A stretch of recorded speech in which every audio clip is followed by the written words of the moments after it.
Je m'appelle Maurice Maoukou.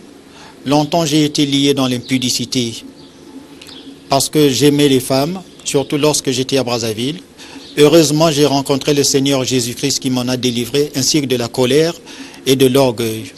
Alors, pour tout ce qu'il a fait dans ma vie, je dis, Nzambe nangai napesa yo nini.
Tango nazalaki na trouble ya kolinga pamba pamba naenda kite Nzambe